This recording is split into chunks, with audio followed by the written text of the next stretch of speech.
आज की class start करते हैं बेटा हम लोग। मैंने आप लोगों को प्रीवियस जो क्लासेस थी उसमें आप लोगों को रे ऑप्टिक्स के बारे में काफी कुछ बता दिया था। हम लोगों ने ऑप्टिक्स वर्ड है उसमें ray optics and wave optics के बारे में पढ़ा था एंड रे ऑप्टिक्स के बारे में हम लोगों ने पढ़ना स्टार्ट किया था। तो रे ऑप्टिक्स में जो ऑप्टिक्स वर्ड है वो रिलेटेड होता है लाइट से। तो सबसे पहले हम लोगों ने फर्स्ट डिफाइन की हमारी लाइट की लिखी थी।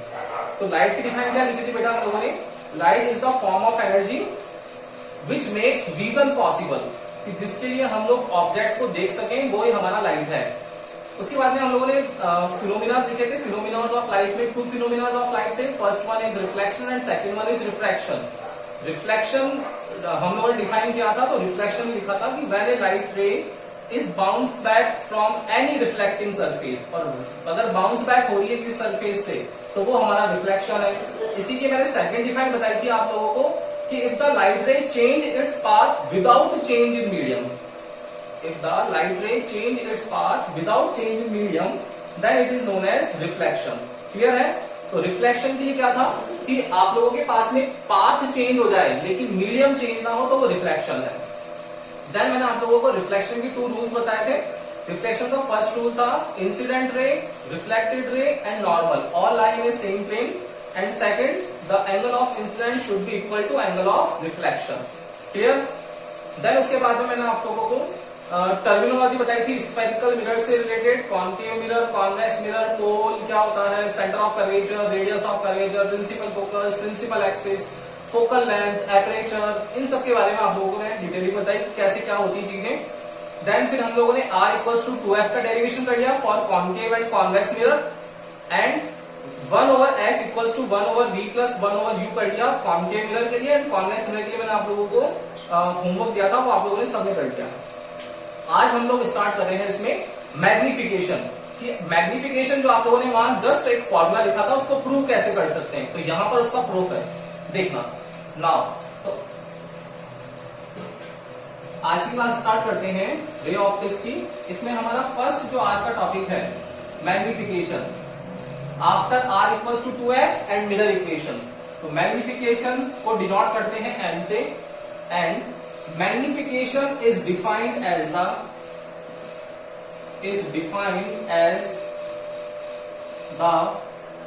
length of image to the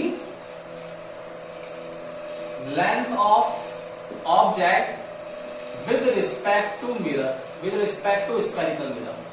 So it is defined as the length of image to the length of object, and length of image to the length of object क्या होगा? Let us consider the length of image is h dash। मैंने बताया था आप लोगों को image के लिए डैश यूज करते हैं हम लोग, और ऑब्जेक्ट के लिए मैंने ले लिया h। Now my magnification m is h dash over h, m equals to h dash over h is the magnification। Clear है ना? कोई इसमें इशू है मैग्निफिकेशन में किसी को भी? तो magnification is defined as the length of image to the length of object with respect to mirror. आप लोगों को मिरर के रिस्पेक्ट में h डैश और h का रेशियो है, वही आप लोगों का मैग्निफिकेशन होगा। क्लियर है सबको? यहां तक कोई दिक्कत नहीं होगी। अब इस चीज को हम लोग प्रूव कैसे कर सकते हैं, और इसका प्रूव करने का आंसर क्या आएगा वो देखना पड़ेगा हम लोगों को। तो एक बार इसका स्क्रीनशॉट ले लो आप लोग, एंड देन हम लोग इसके डेरिवेशन पे चलते हैं। फटाफट से एक बार स्क्रीनशॉट ले लेना डिफाइन का, देन अब हम लोग आगे करते हैं।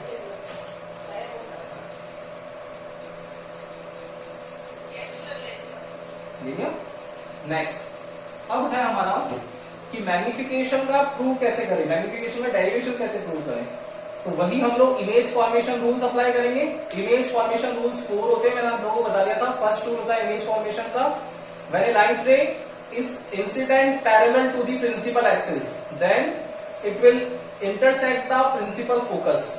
ठीक है? या it will pass through the principal focus। Second बताया था कि अगर पास हो रही है कहां से? प्रिंसिपल फोकस से, then it will be parallel to principal axis। Third one बताया था if the light ray is incident from the center of curvature then it bounce back on the same path, and fourth one था कि if the light ray is obliquely at the point of incidence then it will reflect obliquely। आज उसी का use करके हम लोगों को magnification prove करना है। देखना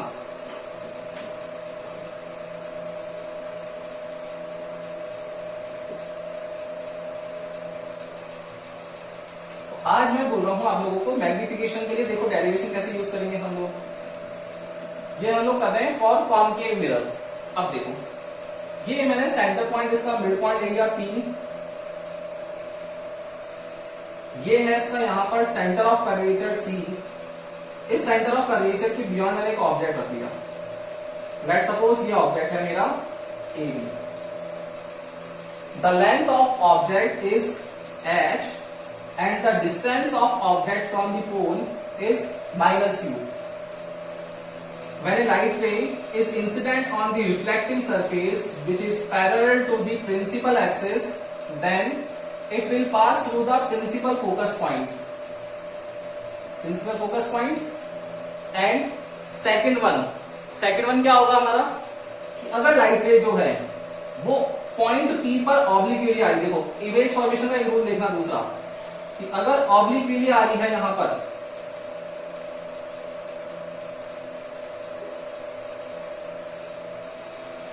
अगर ये लाइट रे यहां ऑब्लिकली है, देन यहां से ऑब्लिकली ही वापस रिफ्लेक्ट बैक होगी।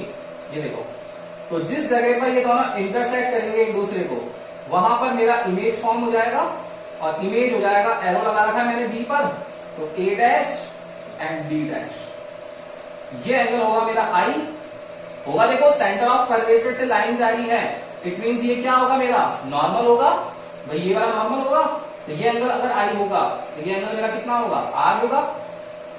आया क्या समझ में, डायग्राम समझ में आ गया सबको, बोलो क्लियर है ना कि भाई इंसिडेंट हम लोग को करना है, तो एक लाइट इंसिडेंट आ रही है यहां से वापस रिफ्लेक्ट हो गई, तो ये रिफ्लेक्टेड लाइट है। अब हम लोगों को इमेज फॉर्म करना है, तो इमेज फॉर्म करने के लिए आप लोगों को पता होगा कि दो लाइट्स की रिक्वायर्ड है हम लोगों को। तो एक सेकंड लाइट हम लोगों ने पास कर दी, तो फर्स्ट मैंने आप लोगों को 1/f = 1/v + 1/u दिखाया था। तो उसमें इमेज फॉर्म मैंने की थी सेकंड रूल से कि प्रिंसिपल फोकस से पास हो और पैरेलल हो जाए। तब भी उसने इंटरसेक्ट किया था, यहाँ पर हम लोगों ने इमेज ड्रॉ कर दी थी A डैश B डैश। आज में मैंने मैग्निफिकेशन में अब फोर्थ रूल अप्लाई कर दिया। आप लोग बोलोगे कि सर फोर्थ रूल से भी हो सकती है क्या? बिल्कुल हो सकती है इमेज फॉर्म, क्योंकि इमेज फॉर्मेशन रूल से एक पार्ट। तो हम लोगों ने ऑब्लिकली इसको इंसिडेंट किया इस पॉइंट पर, तो ये ऑब्लिकली देखो चली गई, दोनों जहां मीट करेगी वहां A डैश B डैश मेरी इमेज फॉर्म हो जाएगी।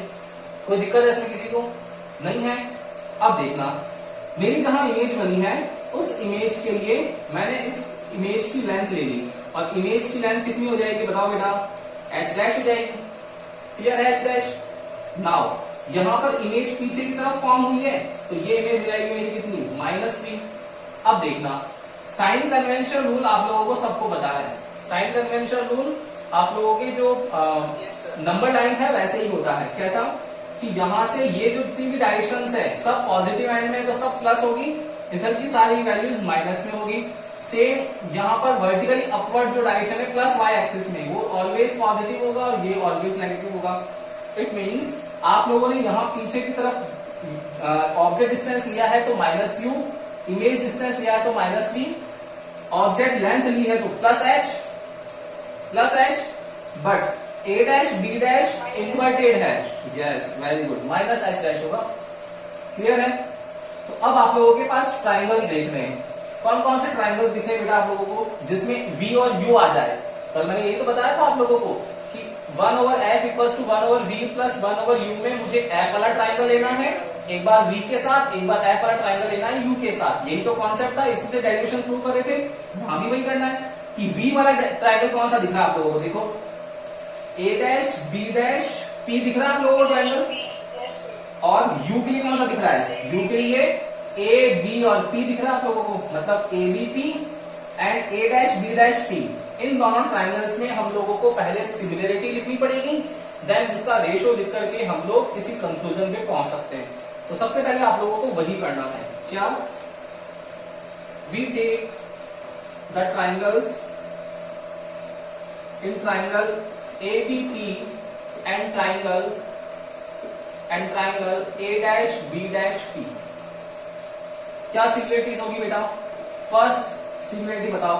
देखो ये BAP ये 90 डिग्री है, same PA dash B dash दोनों में 90 डिग्री है, तो क्या हो जाएगा मेरा? First BAP is equal to इस ट्राइंगल का इस वाले ट्राइंगल में क्या होगा, P A dash B dash which is equal to 90 degree. And second देखना बी पी ए, ये बी पी ए जो है इसमें ये एंगल है आई, तो सेम ए डैश पी और बी डैश इसमें क्या है R, and according to reflection rules I equals to R होता है, मतलब ये वाला एंगल और ये वाला एंगल भी क्या हो गया मेरा सेम हो गया। तो क्या होगा angle B P and A equals to angle A dash P B dash, angle A dash P B dash क्या होगा angle I equals to angle R, reflection rules clear है। नाउ अब हम लोग बोल रहे हैं कि दो चीजें लिख ली हम लोगों ने, तो क्या आ जाएगा बेटा, therefore by angle similarity criterion triangle ABP is similar to triangle A dash B dash P। दोनों ट्राइंगल सिमिलर कर दिए। अब हम लोग रेशियोज लिख सकते हैं, रेशियोज लिखने हैं। देखो रेशियोज कैसे लिखेंगे, एंगल आई के सामने वाली साइड कौन सी है, ऑपोजिट साइड AB, सेम आई किसके इक्वल है आर के, तो इस आर के अपोजिट कौन सी है ए डैश बी डैश, तो एंगल के सामने वाली साइड से लिखते हैं, हम लोगों को पता है ये चीज। तो क्या आ जाएगा, एंगल आई के सामने है AB, तो एंगल आर के सामने क्या है ए डैश बी डैश, क्लियर है। नाउ 90 डिग्री के सामने, 90 डिग्री सामने कौन सी है BP है, और यहां 90 डिग्री सामने कौन सी है ये B डैश P है, तो ये दोनों भी लिख सकते हैं हम लोग। तो कितना आएगा BP over B dash P equals to, फिर कौन सी लिख सकते हैं, कौन सी रिमेनिंग बच गई ये वाली साइड, तो ये कौन सी है AP divided by A dash P, AP divided by A dash P। कौन कौन सी यूजफुल है, अब देखो ये BP and B dash P ये हम लोगों को पता ही नहीं है कि क्या है वैल्यूज, तो हम लोग इस फर्स्ट सेकंड थर्ड में से कोई से भी दो ले लें, तो मैं फर्स्ट एंड थर्ड ले लूं। तो now AB over A dash B dash is equals to AP over A dash P। तो मेरे पास वैल्यू क्या आ जाएगी AB, yes what is the value of AB, H A dash B dash is minus H dash AP which is equals to minus U A dash P which is equals to minus E। Minus minus cancel हो गया, इसका reciprocal कर देंगे हम लोग, तो कितना आएगा रेसिप्रोकल कर देंगे, therefore H dash over H equals to V over U, H dash over H equals to V over U, और ये माइनस मैंने उधर ट्रांसफर कर दिया, तो ये माइनस V over U, और by define m equals to क्या होता है h dash over h, that means m equals to आ गया मेरे पास माइनस v over u।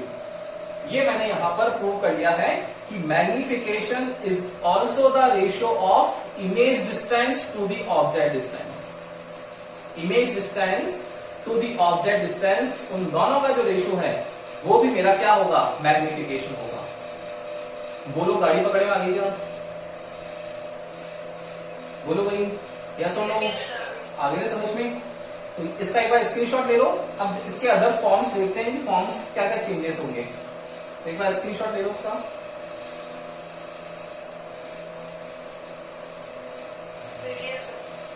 ठीक है, देखो अब हम लोग इसके अंदर नेक्स्ट इसके फॉर्म्स देख रहे हैं। तो एक फॉर्म तो हम लोगों ने देख लिया कि L equals to minus V over U होता है। अब आप लोगों को रिलेशन निकालना है। लेट सपोज आप लोगों के पास में इक्वेशन में फोकल लेंथ आ गई, ठीक है, मैग्निफिकेशन आ गया। अब आप लोगों का मैग्निफिकेशन का तो फोकल लेंथ के साथ में कोई रिलेशन है ही नहीं ना भाई। मैग्निफिकेशन का रिलेशन एक तो length of the image to the length of object, एक है आप लोगों का मैग्निफिकेशन का किसके साथ, image distance to object distance.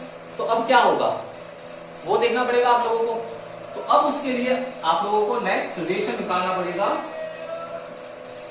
Relation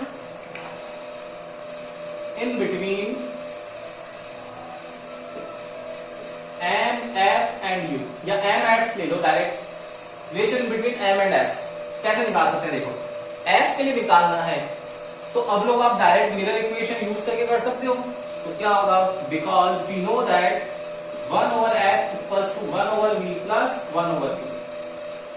एक बार मैं v में निकाल लूंगा, एक बार मैं u में निकाल लूंगा। मैंने a पार्ट ले लिया, किसी में निकाल लो, मुझे मल्टीप्लाई करना है। मैंने इसको मल्टीप्लाई कर दिया किससे, एक बार u से करेंगे f का रिलेशन, एक बार v से करेंगे। मैंने u के लिए निकाल लिया तो कितना आएगा बेटा, u/f equals to u/v plus u/u। देखो ये कैंसिल हो जाएगा तो u/f equals to u/v plus 1, इसको ट्रांसफर करेंगे हम लोग तो u/f इक्वल्स टू u/v और ये इधर आएगा तो मैं यहां लिख दूं -1। देखना इसका रेसिप्रोकल कर दे हम लोग तो v/u इक्वल्स टू क्या आ जाएगा, इसका एलसीएम ले लो तो f/u माइनस f आ जाएगा। बोलो, देखो मैं डायरेक्ट कर दिया, u इधर से ले लिया -f/f तो f/u माइनस f आ गया। और इस v/u की जगह क्या लिख सकते हैं हम लोग, v/u की जगह -m, इस माइनस को देखो उधर -m equals to f/u minus f। तो देयरफॉर m की वैल्यू क्या आ जाएगी, -f/u माइनस f। माइनस को अंदर मल्टीप्लाई कर दूं तो मेरा m आ जाएगा f/f माइनस u। अब मुझे क्वेश्चन में अगर डायरेक्ट फोकल लेंथ गिवन है और मैग्निफिकेशन है तो बताओ मैं मैग्निफिकेशन डायरेक्ट निकाल सकता हूँ? इतना लंबा प्रोसेस करने की जरूरत ही पड़ेगी, मुझे वैल्यूज निकालने की जरूरत ही पड़ेगी कि भाई v और u से पहले मैं f निकालूंगा देन फिर मैं मैग्निफिकेशन निकालूंगा। ऐसा नहीं करना, डायरेक्ट आप लोग फोकल लेंथ दी भी होगी, वैल्यू पुट करो, आंसर निकाल लो। तो एक फॉर्म ये भी हो गई मैग्निफिकेशन की, v/u के अलावा एक f/f माइनस u भी हो गया। सेम ऐसा ही v के फॉर्म में भी आ सकता है। तो यहाँ पे u से मल्टीप्लाई करा तो इसका b पार्ट क्या हो जाएगा, v से मल्टीप्लाई कर दो। देखो मैंने मल्टीप्लाई कर दिया v से तो क्या आएगा बेटा, v/f equals to v/v plus v/u। तो देखो v और v से कैंसिल हो गया तो v/f equals to 1 plus v/u। v/u की जगह में लिख सकता हूं क्या, -m और इसको तो ट्रांसफर कर देंगे तो v/f -1 इक्वल्स टू -m। कितना आ जाएगा इससे, v minus f equals to f minus m। इस अगर m को ट्रांसफर करते हैं हम लोग तो बताओ m कितना आएगा, m आ जाएगा f माइनस v/f। तो मेरे पास 3 फॉर्मूला हो गए, एक तो ये हो गया, ये हो गया और एक ये वाला हो गया। तीनों फॉर्मूलाज की हेल्प से मैं focal length, image distance, object distance, magnification इसको इंटर रिलेट कर सकता हूं। आगे क्या कहानी समझ में ये वाली, बोलो सबको आ गई, क्लियर है ना, इजी है ना। भाई मैग्निफिकेशन देखा तो मैग्निफिकेशन रेशियो होता है जो आप लोगों की ऑब्जेक्ट हाइट और इमेज हाइट। तो image height h dash, object height h dash over h का रेशियो है। उसके बाद हम लोगों ने इसको डिफाइन कर दिया आगे, तो डेरिवेशन प्रूव कर दिया, डेरिवेशन से वैल्यूज निकाल दी हम लोगों ने। कर सकते हो क्या, बोलो कोई दिक्कत है किसी को बेटा, नहीं है ना। एक बार स्क्रीनशॉट ले लो उसका और देन फिर अब हम आगे नेक्स्ट टॉपिक करते हैं। ले लिया, अच्छा इसमें एक आप लोगों के 10th क्लास में आता था पोजीशन, नेचर, साइज फाइंड करो, find the nature and position of the image, आता था ऐसा क्वेश्चन आप लोगों के। उस क्वेश्चन में मैक्सिमम लोगों को समझ में ही नहीं आता, या तो या डिस्टर्ब हो जाते हैं कहीं ना कहीं, पता नहीं क्या भूल जाते हैं। तो वो भी एक बार बता देता हूँ, अपने लेवल का नहीं है, 12th में नहीं आएगा ऐसा क्वेश्चन आप लोगों के एग्जाम में, क्योंकि यहाँ पर माइक्रोस्कोप और टेलीस्कोप टॉपिक बहुत इंपॉर्टेंट है। लास्ट वाले टॉपिक्स आएंगे चैप्टर के, वो बहुत इंपॉर्टेंट है, वहां से न्यूमेरिकल बनता है, यहाँ से न्यूमेरिकल नहीं बनता है। 10th क्लास के टॉपिक्स है, नहीं आएगा न्यूमेरिकल, लेकिन आप लोगों को नॉलेज तो नीचे होगी, वही 10th में डाउट क्लियर नहीं हुआ एक बार। तो एक बार देख लेते हैं, बता देता हूँ आप लोगों को, टॉपिक चल रहा है इसलिए।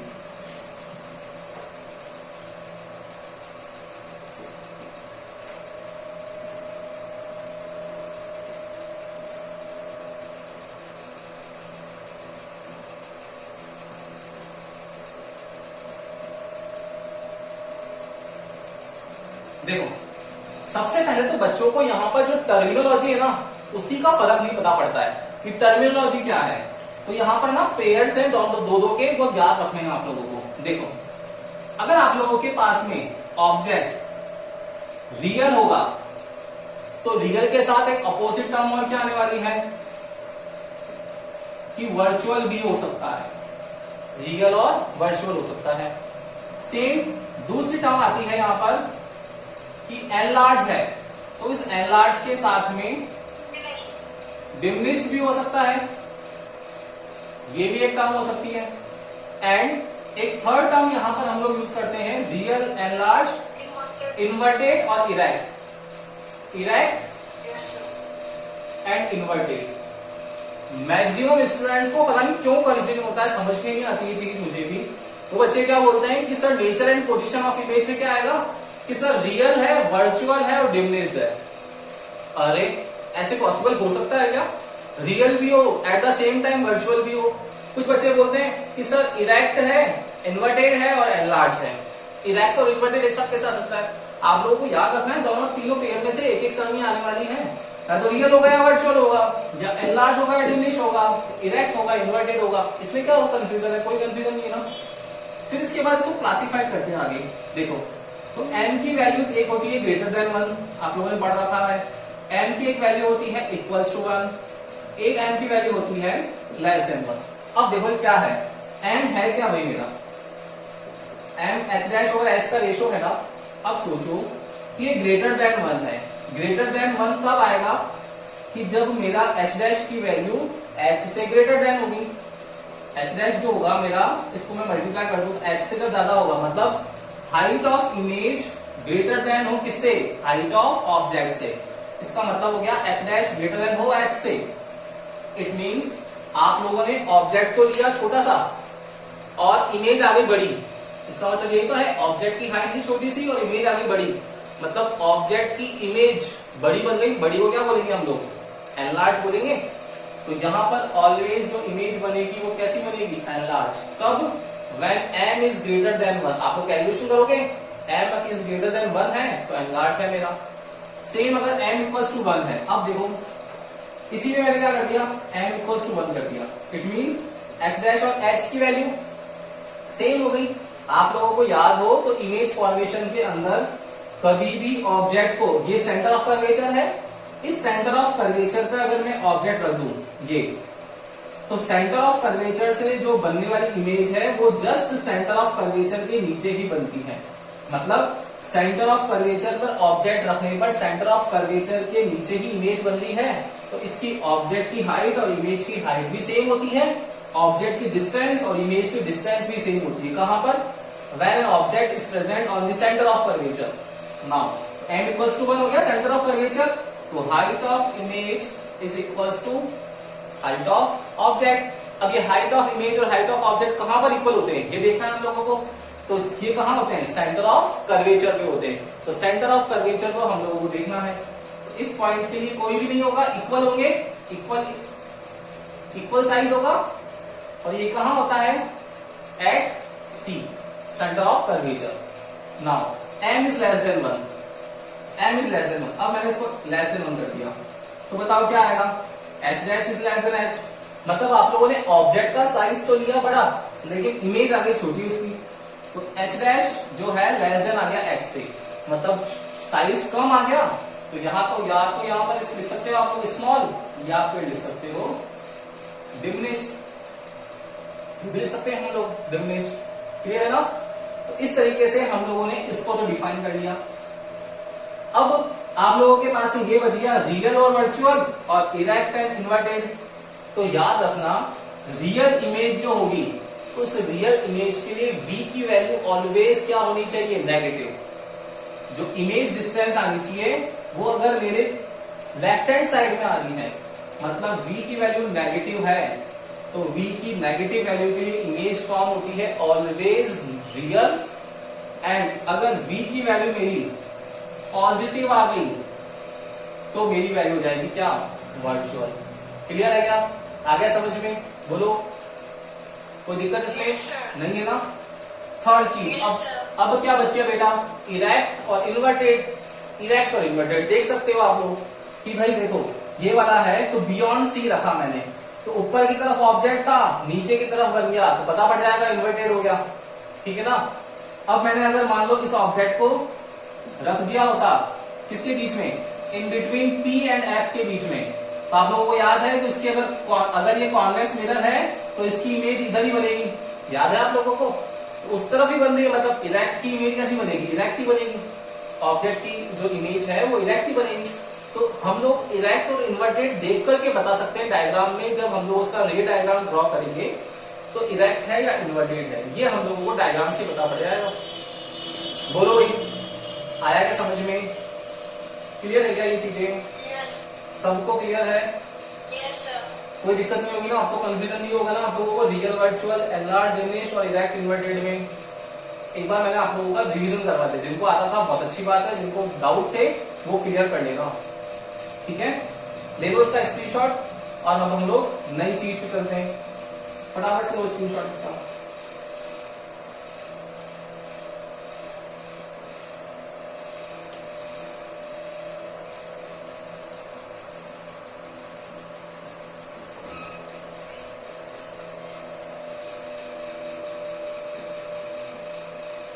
यस, ले लिया? यस और नो?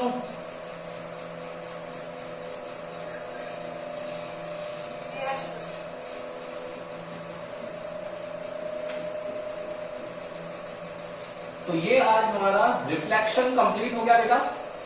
रिफ्लेक्शन में हम लोगों ने ये पढ़ लिया कि R इक्वल्स टू 2F कैसे प्रूव करें for concave and convex mirror, फिर 1/v equals to 1/f equals to 1/v plus 1/u mirror equation कैसे प्रूव करें for concave and convex mirror, and third लिख लिया हम लोगों ने मैग्निफिकेशन। ये हमारा रिफ्लेक्शन वाला पार्ट जो है वो कंप्लीट हो गया। अब हम लोग मूव कर रहे हैं, नेक्स्ट टॉपिक हमारा रिफ्रैक्शन।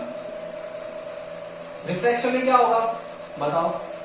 यहां पर अब जो मीडियम होने वाला है, मैंने वहां बताया था आप लोगों को पॉलिश्ड सरफेस करनी है, तो पॉलिश कर दिया था। यहां पर पॉलिश नहीं है, यहां पर ये जो सरफेस होगी, ये सरफेस होगी कैसी, transparent surface.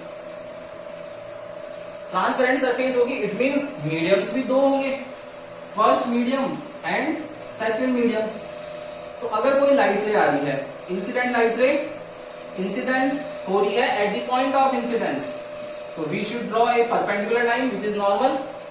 Then medium 1 to medium second में ट्रेवल करेगी, तो कुछ भी यहां पर पॉसिबल है कि लेट सपोज ये मीडियम सेकंड में चलेगी। तो रिफ्रैक्शन क्या होगा? रिफ्रैक्शन यही है क्या कि व्हेन ए लाइट रे चेंज इट्स पाथ, देखो पाथ तो चेंज हुआ है, चेंज इट्स पाथ। रिफ्लेक्शन में भी लिखा था चेंज इट्स पाथ, बट वहां लिखा था विदाउट चेंज इन मीडियम। यहां क्या लिखेंगे? Change its path with change in medium. When a light ray change its path with change in medium, then this phenomena of light is known as refraction. Clear? कोई दिक्कत नहीं होगी इसमें। Now second चीज होती है इसके अंदर कि अब जो मीडियम है वो डिफरेंट हो सकते हैं। लेट सपोज आप लोग अभी रूम में बैठे हो, आप लोग बाहर चले गए, तो बाहर वाले रूम का अलग होगा। आप लोग हो सकता है घर के बाहर चले गए, तो वहां का मीडियम अलग है। हो सकता है कोई वाटर में है, बाहर आ गया सरफेस पर, तो एयर में आ गया, तो वाटर टू एयर में आ गया। कोई एयर टू वाटर में जा सकता है, कोई एयर टू डेंसर, कोई भी मीडियम ले लो, डायमंड ले लो, केरोसिन ले लो, बहुत सारे लिक्विड्स हैं, मीडियम चेंज हो सकते हैं यहाँ पर। तो मीडियम 1 और मीडियम 2 यहाँ चेंज हो जाता है। तो मीडियम 1 और मीडियम 2 का मतलब क्या है कि अगर आप लोगों के पास में एक मीडियम है रेयर मीडियम और एक है डेंस मीडियम, रेयर मीडियम और डेंस मीडियम, इस रेयर टू डेंस में जा रही है, तो सोचो रेयर में पार्टिकल्स होंगे डिस्टेंस पर, डेंसर मीडियम है पार्टिकल्स बहुत पास होंगे, तो सारे के सारे पार्टिकल्स एक लाइट रे पर फोकस पर क्या लगाएंगे, फोर्स लगाएंगे। तो लाइट रे क्या हो जाएगी, सीधी जाने की बजाय शिफ्ट हो जाएगी टूवर्ड्स दी नॉर्मल। तो सेकंड हो जाएगा when incident light ray is travel from rare to dense medium, then it will be shift